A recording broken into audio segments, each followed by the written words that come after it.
It was Christmas Eve, 1982. As was customary for our family, we had our gathering at the old farm outside of Bloomfield that was built by our ancestors after immigrating from Germany.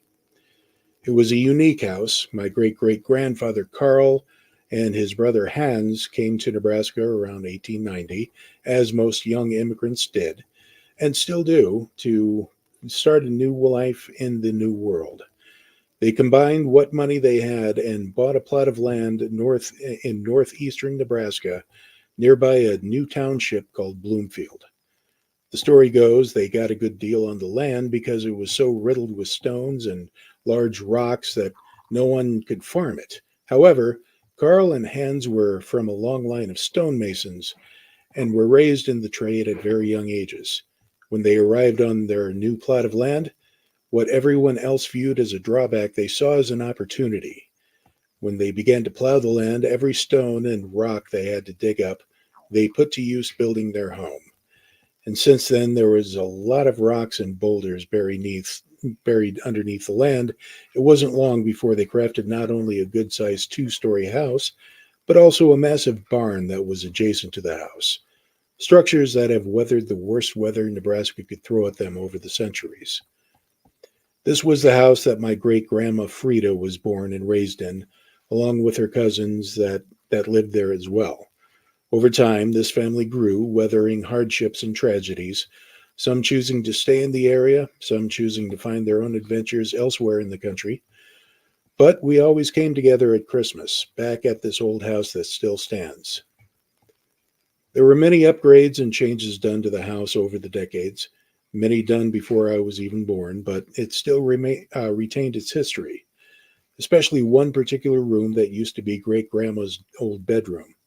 It was a smaller room, furnished with a single bed and a small wardrobe style closet, but there was a large picture window, 3/4 the size of the far wall, with a view of the backyard area leading into the thick grove of trees. It was here where I found Great Ma, sitting and rocking in her rocking chair, staring out the window with an old book closed on her lap. The festivities of the evening were winding down. My family arrived on the farm earlier in the afternoon after a journey in a cramped car with my 2 younger siblings and what seemed to take forever. I couldn't wait to play with my cousins and eat Grandma's cheesy potatoes and open the presents later that evening. And we did, along with watching the animated Christmas specials that were broadcast that night on Grandma and Grandpa's big, ancient color television.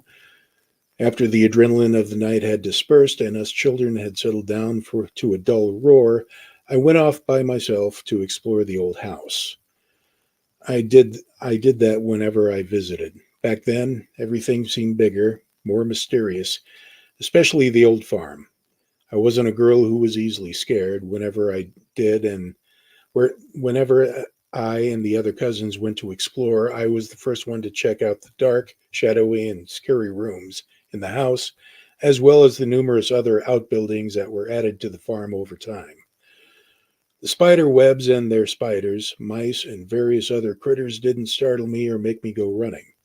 I would always imagine that I was an adventure from one of my books to discover treasure or rescue one of my cousins from the evil dragon slash wizard slash big bad evil whatever. Some of my aunts and uncles found this very unbecoming of a young girl. My parents, on the other hand, accepted having a tom girl for a daughter. This particular Christmas Eve, I was roaming the dark, drafty hallways of the house, my mind wandering a bit, when I came across Great Ma's old bedroom. The door was open, so I peeked inside.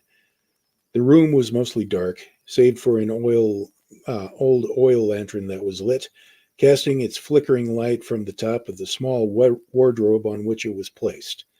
Seated next to this light, in the rocking chair that I was told came from the old world along with my great great grandpa, was Great Ma, positioned diagonally, staring out the window and rocking slowly in the chair. There was a bittersweet look on her face. Forgetting my nocturnal adventure, I stepped silently into the room. I could almost immediately sense a kind of magic in the air inside this room, the kind that I always seemed to feel each time I opened a new book or walked inside a library. It was a feeling that excited and frightened me at the same time. Instinctively, I took in a deep breath, like I was trying to capture that aroma. I must have disturbed Great Ma's thinking. She stopped rocking and turned her head to look at me. "Who's there?" she asked.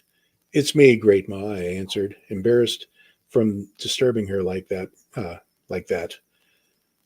I saw Great Ma smile wide. "Little Janet," she exclaimed. "Come in, little one, come in and know me better."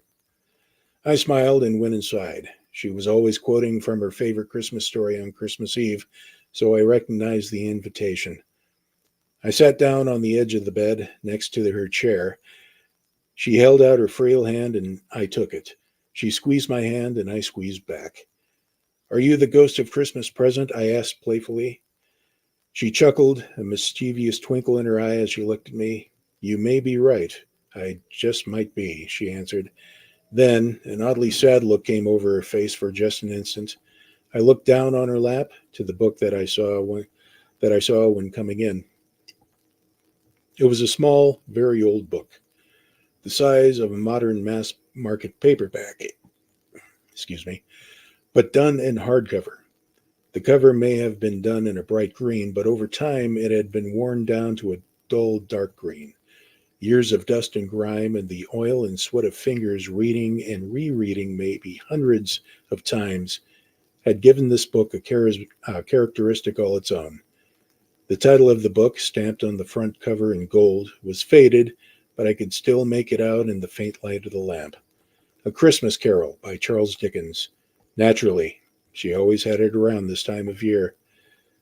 She noticed me looking at the book. She smiled and picked it up, looking at it lovingly. "Ah, yes," she said, "this old friend of mine. I got this on a Christmas Eve long ago when I was your age, as a matter of fact." She looked back out the window into the distance.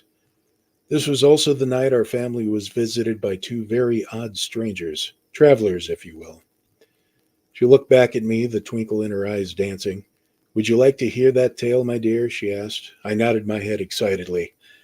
"Well, then." She looked back out the window, the book back on her lap, but still holding on to it. "Like I said, I was your age on this particular Christmas Eve, and I and all of the family that lived in this big house were all gathered together in the fireplace room, which was and still is the largest part of this house. We had stopped bringing in one of the evergreens to decorate a couple of years back after that squirrel incident, but we decorated the walls, the fireplace, everything inside." She looked at me, a small smile on her lips. Christmas was always a magical time for this family. Even the grown-ups never lost that sense of wonder. She took a deep breath and looked back out the window. That night, it was the same. We mostly made the presents that we gave each other back then, and we cherished them all. That year, Uncle Hans and had hand-carved wooden toy guns for all the boys, and Aunt Miriam made hand-sewn dolls for all the girls, complete with homemade dresses and bonnets. My father and mother, however, had given me this book here. She patted the book. It was brand new back then, something they purchased from the general store in Bloomfield. Between the two, I considered the book the greatest gift.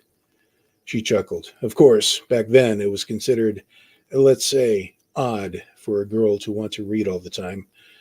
I received a considerable amount of ribbing at the hands of my aunt and cousins, along with my own siblings, because of my love of reading and learning. Aunt Miriam wasn't too pleased that I left the doll that she made for me untouched, preferring to sit near the fireplace on the floor and read my new book. Soon after all the gifts were exchanged, Father and Uncle Hans left the house to tend to the animals and evening chores. The children were allowed to remain and play with their gifts. 10 minutes after they left, however, Uncle Hans opened the door, an excited look on his face, rattling off commands to the boys in German. He never bothered to learn English. He always considered it to be bah humbug. Great Ma giggled at the reference. It was why we all learned both English and German, so we could understand what Uncle Hans was yelling at us about. It was common German, mind you. If Father and Uncle Hans wanted to talk privately around us, they would just speak in High German. Is she bothering you, Grandma? A loud, booming voice startled me. I looked behind us, and Uncle Dennis's head was poking through the doorway, the permanent scowl directed at me. No, she's not. I was telling her a story, Great Ma replied. A look of annoyance crossed her face. She should be getting ready for bed with the rest of the children, Uncle Dennis replied, looking like he was going to step in and grab me from the bed. I cowered a bit. She's fine where she's at. Something in Great Ma's voice made him stop dead in his tracks. Now, I said I was telling her a story, and she will go to bed when I'm good and finished doing so. Now, shoo, get out. Uncle Dennis shot another disapproving glance at me, then, without saying a word, turned around and went down the hall. Great Ma snorted. He's not even the oldest of the grandchildren, but he always has to be the one in charge. She looked at me again, that recognizable twinkle flashing. He's all bark and no bite. Everyone knows this. There's no need to be afraid of that bully. I smiled, relieved. She straightened up a bit and looked back out the window. Now, where was I? Oh, yes. Uncle Hans was instructing the oldest boys to put on their coats and boots, saying that he and Father found something strange lying in the snow near the barn. There was something about blood. I was really curious, so I also put on my coat and boots to join them. That got a disapproving look from my aunt, but I was known to join my father and the boys in their adventures, so nothing was said to stop me from doing this. It was snowing slightly that night, and the snow wasn't considerably deep, maybe slightly above my ankles. We followed Father and Uncle Hans' footprints around to the front of the barn, where we found him knelt over a dark figure lying in the snow. As we got closer, we noticed there were patches of red in the snow, darker and more abundant around the figure. When we got there, Father looked up, the light of his lantern showing a body we had never seen the likes of before. It was my size, smaller and human in shape, and looked like she was dressed head to toe in a fur suit. Only, as we got closer, it was very apparent that the fur suit was really its actual fur covering the body of what we at first thought was an animal. Only I could tell there was something different about this one. For starters, I could tell just by studying the body that this creature walked upright on two legs. The feet were larger than regular human feet, but contained 5 toes each, just like we did. There were arms with hands that were bigger than mine, but again had 4 fingers and a thumb. I remember years before when a traveling circus came through Bloomfield on their way to Wayne. They stopped for the night, and we all went to look at the animals they had. One of them was a chimpanzee, which is what my older brother William suggested this animal that lay before us was. Only I remember vividly what that ape looked like, and this wasn't it. It was the face. It was mostly covered in fur, but it looked more human than ape. Their eyes were open, and it was breathing, the breath visible in the cold night air. The eyes, though, they were afraid. It was looking right at us, and I could tell fear was registering in those eyes. I can't imagine what she thought, and yes, the creature turned out to be female. I could tell without looking too closely. There was a shotgun wound on her side. We didn't hear a shotgun going off while in the house, and neither of the ones of my uncle and father brought with them looked like they were fired recently. One of my cousins pointed out that there were larger footprints leading out from the grove of trees, ending where she was laying. Father found her like that, so chances are she was shot while in the grove by another person. Father had stopped the bleeding and had used the handkerchief as a bandage for the wound. Come, everyone, into the barn, he said. We all helped to carry her gently into the large barn, getting us all out of the cold. She didn't move or struggle. I don't know how much blood she lost or if she was so terrified she couldn't move to fight back. After what happened later, I'm pretty sure none of us would have survived if she did, but I'm getting ahead of myself. Great Ma turned to me again. Are you enjoying the story? Do you wish for me to continue? I was transfixed. I nodded my head furiously, urging her on. She seemed delighted at my enthusiasm. Well, After we got her situated on a bed of hay in the back, close to where they built a back passage back into the house, Uncle Hans instructed us all to let him and Father explain what happened to the women folk in the house. He also instructed all of us to never speak of this to anyone outside of the farm. Both my father and uncle seemed to know more about this than they let on, especially with the treatment of the creature. I decided to stay with her to maybe bring some comfort and put her at ease. When everyone went back into the house, I sat down in front of her and smiled. She still seemed tense. Hi, I said, waving a little. My name is Frida. This is my home. Well, not this part. This is the home for our animals. I live just past that door. I pointed at the door that led into the house, and those were my brothers and cousins that just left. The two big men were my uncle and father. They were the ones who found you. She did seem to relax a bit. Maybe she could understand me? I decided to test this theory, so I asked, do you have a father, a family? Her eyes widened, and she actually smiled a little.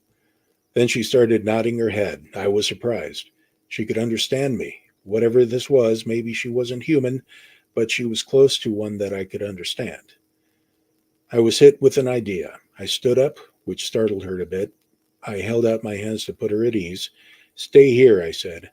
I'm going inside to get something, and I'll be back in just a minute. I then turned and went through the door, down the short hallway into the back of the house. I went as fast as I could to the fireplace room, where I left my doll and my book. I grabbed those, ignoring the protest from everyone to take the boots off in the house, and went as fast as I could back to the barn through the back entrance. But when I got back, she was gone. She was no longer on her bed of hay. I searched the barn, and I couldn't find her. I sank down on my knees near the hay and began crying. I had lost her. She was alone and scared and probably ran off. I had failed my father. But then I heard a rustling in the hay beside me. I looked, and I saw what appeared to be a shape of the hay moving, but it wasn't the hay. Slowly, that shape began to fill in the fur and look of the girl creature until she was back on the bed of hay, looking wide eyed at me. I was amazed at what I saw. Wow, I said, is that the way you hide from bad things? She nodded back. Then she glanced at what I had brought from the house. I held out the doll to her. Here, this is for you, I said. She looked curiously at the doll, sniffing at it, then slowly reaching for it.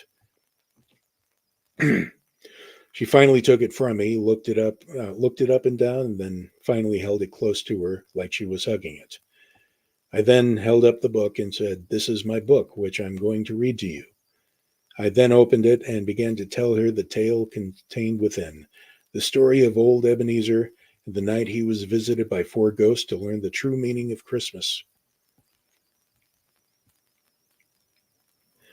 I itch. It was a story I knew well.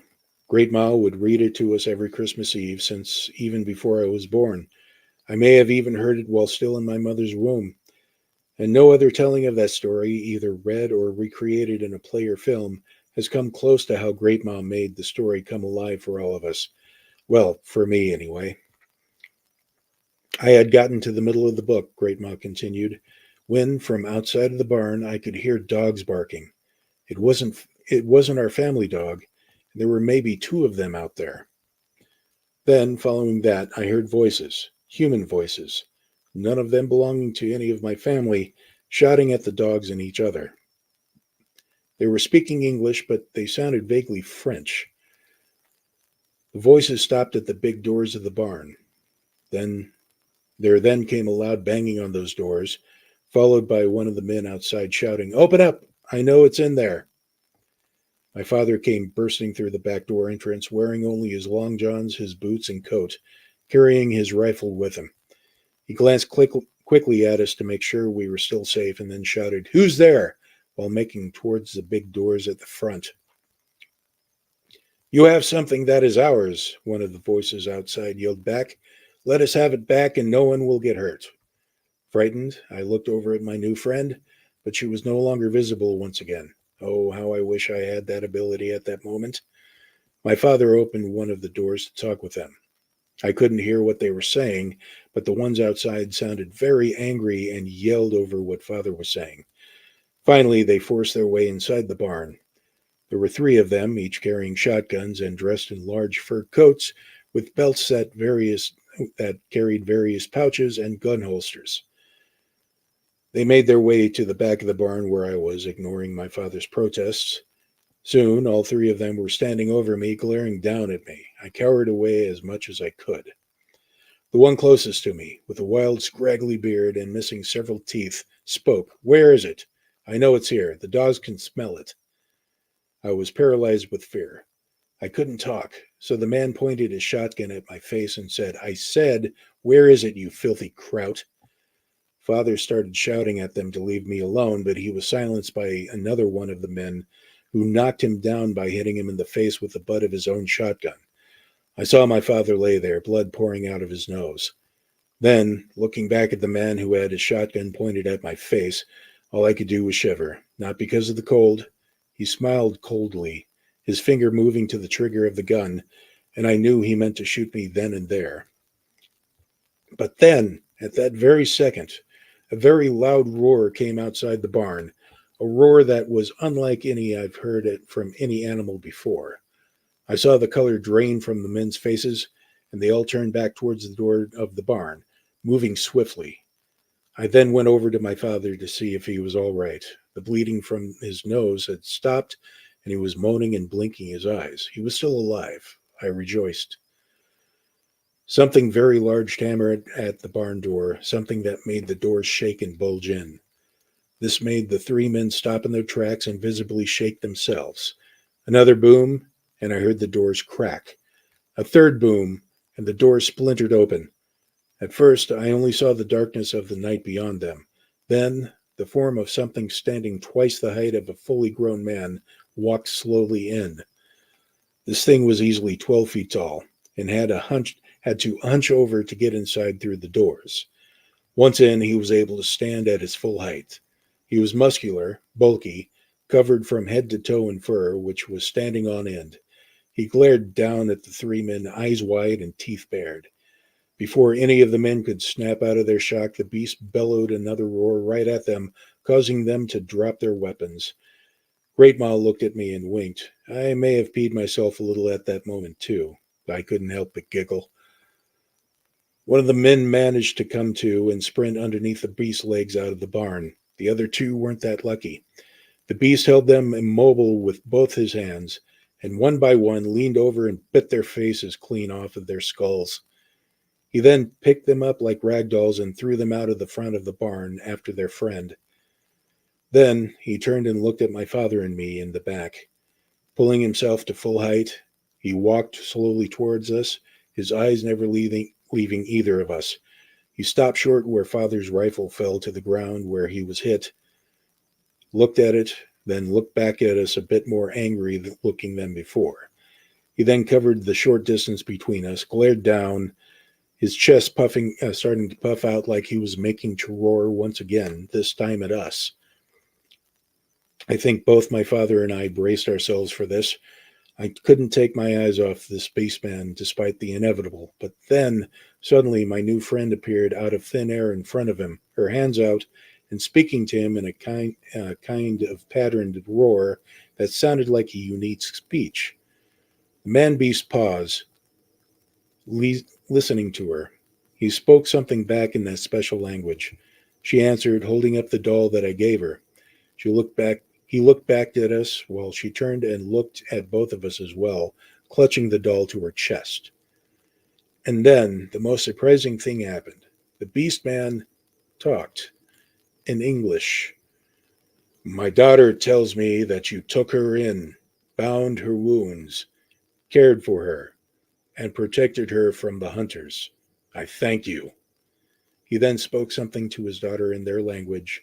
She turned and walked up to me and held the doll to me. I shook my head and said, "No, it's yours. It's my Christmas gift to you."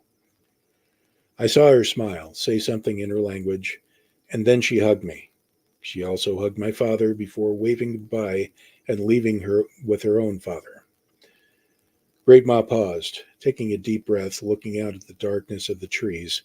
And as it turns out, she continued, that was what you would call a Bigfoot nowadays, particularly from a clan that normally dwells in North Dakota. Somehow they must have run afoul of some hunters from Quebec, if I remember their accents correctly, and were chased all the way down to here. She looked at me once again. That third one didn't. That escape wasn't so lucky, it seems. They found their bodies along with their dogs and horses, torn up and laying by the Niobrara River west of here. The authorities claimed it was the authorities claimed it was wolves that did them in. You and I know better, yes? I nodded again, my eyes wide at the story I was just told, but Great Ma wasn't finished. She picked up her book and gazed at it lovingly. Every Christmas Eve, I read this story aloud to my children, then grandchildren, and now my great grandchildren. Because I love telling you all stories, yes, but mostly because it reminds me of that night reading the story to a very frightened friend. She looked at me again, and every year after I've read the story, I sit in this I sit in this old room of mine and I fall asleep listening to this rocking chair. I fall asleep sitting in this rocking chair, waiting to see if maybe, just maybe, that friend would return again. Maybe to visit her old friend. Maybe to finish the story that I never got the chance to finish for her. She smiled, chuckled, and looked back at the book. Seems like a fool's errand, something a senile old woman should stop doing, but maybe tonight. Who knows? Looking back at me, she smiled, pointing a finger at me, and that's the story, all true. Now, you need to get to bed, otherwise Santa won't be visiting us tonight. I giggled, then hugged her, said our goodnights, and scrambled off upstairs, where all the cousins were all sleeping. Sleep came a bit later for me that night. The images of the story Great Ma just told me continuing to play out and replay itself in my head. But soon, sleep did take me, and I didn't wake up again until the sun poked itself over the eastern horizon. Great Ma was found that morning, still sitting up in her rocking chair, looking like she was asleep. She passed on that night peacefully. The doctor said she must have died sometime after midnight. That was fitting for her. She always loved Christmas, and she got to be surrounded by all of her family that she loved. It was melancholy, but we filled that Christmas with stories of, of our memories of the woman who held the family together throughout all the decades. Decades have passed since then. The family farm was eventually sold. The family tries to keep in touch as much as they possibly can. Mostly it's done online, but once every other year we try and have a reunion of sorts, mostly at Bloomfield, where our clan started. Admittedly, it's not the same, but we still fill our Christmas gatherings by keeping Great Ma alive, telling the next generation stories of her life and the stories she passed on to us. Of course, I feel blessed to have been the person she decided to tell her final story to. I haven't shared this story to anyone save for this particular journal entry. Will I tell anyone? I don't know. Maybe my own great grandchildren if I'm lucky to live that long. However, there is one thing that I left out of this telling that I'm going to share now. What makes me question as to whether this was a true story or something she made up to entertain me is that when they found her that Christmas morning, in her lap, her beloved book was missing, and in its place was what looked like an old hand-sewn doll that was well loved. December 25th, 2023.